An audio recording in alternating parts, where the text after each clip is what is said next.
সন্ধ্যাবেলা কিন্তু সবারই একটা না একটা নাস্তা তৈরি করতেই হয়, আর নাস্তা না হলে যেন পরিবারের কারোরই মন পাওয়া যায় না। কি বলছি। হ্যালো গাইস, আসসালামু আলাইকুম, সবাই কেমন আছেন? তো চলে আসলাম আপনাদের মাঝে নতুন একটা রেসিপি নিয়ে। আশা করি রেসিপি ভালো লাগলে অবশ্যই আমার ইউটিউব চ্যানেলটি অবশ্যই সাবস্ক্রাইব করবেন, আর যারা ফেসবুক পেজ থেকে দেখছেন অবশ্যই পেজে ফলো বাটনে টাচ করে অবশ্যই আমার সাথে থাকবেন। এটা কিন্তু একটা আমের পিঠা, কি বিশ্বাস হচ্ছে না? তো আমার কাছে দুটো আম ছিল বাসায়, বেশি আমের প্রয়োজন নেই, কারণ দুটো আমে যে পরিমাণ পিঠা হবে আলহামদুলিল্লাহ তাতেই আমাদের হয়ে যাবে। আর সাথে 2 কাপ দুধ নিয়ে নেবেন, 1 কাপ কিংবা 2 কাপ হলেই হবে।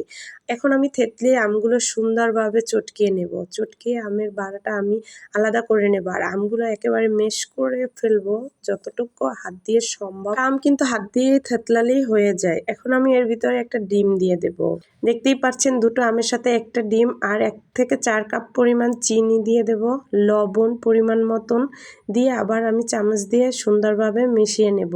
একেবারে যেন চিনিটা গলে যায়, আমের সাথে মিক্স হয়ে যায়, আর ডিমটাও যেন গলে যায়। একটা পাত্রের ভিতরে আমি সেকে নেব যেন আমের কোনো হাঁস না থাকে, একেবারে এমন ভাবে পুরোটাকে বের করে নিতে হবে। এই যে দেখেন চামচের সাহায্যে কিন্তু আমি নাড়িয়ে নাড়িয়ে আস্তে আস্তে তারপর কিন্তু আমি এই যে আমের উপরের যে ইগুলা থাকবে ওগুলা কিন্তু আলাদাভাবে বের হয়ে যাবে, আর বাকিগুলো ওই যে দেখেন নিচে পড়ে আছে ওটাই আমার কাজে লাগবে। সাথে দিয়ে দেবো 1 কাপ ময়দা দিয়ে, আর দেবো 1 চা চামচ বেকিং পাউডারটা দিলে কিন্তু আপনার অপশনাল, দিতে পারেন, না দিলেও চলবে। ভালোভাবে মিশিয়ে নিতে হবে যাতে দলা পাকিয়ে না যায়। আস্তে আস্তে ভালোভাবে মেশানো। এই যে দেখেন আমার প্রায় হয়ে গেছে মেশানোটা, কতটা সুন্দর একটা কালার এসেছে দেখেন, আর দেখতে কতটাই ইয়ামি হয়েছে। জানি না পিঠা তৈরি করলে কতটা মজা হবে। ঘি ব্রাশ করে নেব, হাতের কাছে যদি ঘি না থাকে আপনারা সয়াবিন তেল দিয়েও করতে পারবেন। তারপরে এই যে আমি পুরটা দিয়ে দেব প্যানের ভিতরে, দিয়ে এখন একটা ঢাকনা দিয়ে সুন্দরভাবে ঢেকে দেব।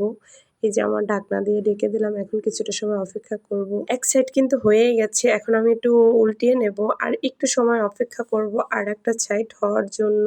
আমার যে কোনো জিনিস একটু সময় নিয়ে তৈরি করলে কিন্তু ওই জিনিসটা খেতে অনেক মজাই হয়। এভাবে একটু চেপে চেপে ভাজবেন যাতে ওই সাইডটা একটু সুন্দর করে হয়ে যায়, তাহলেই কিন্তু এই যে আমার একটা শেষ, আর একটা দিচ্ছি।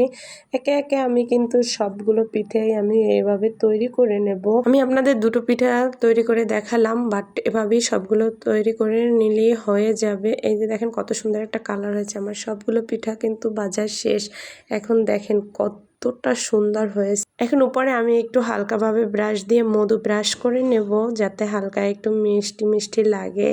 আর এই পিঠাটা খেতে এতটা দারুণ হয়েছে বিশ্বাস করবেন না, একবার যদি না খান তাহলে কখনোই বুঝতে পারবেন না। আমার পরিবারের সবাই তো খুবই মজা করে খেয়েছে। আপনারা চাইলে কিন্তু এভাবে বিকালের নাস্তায় রাখতেই পারেন।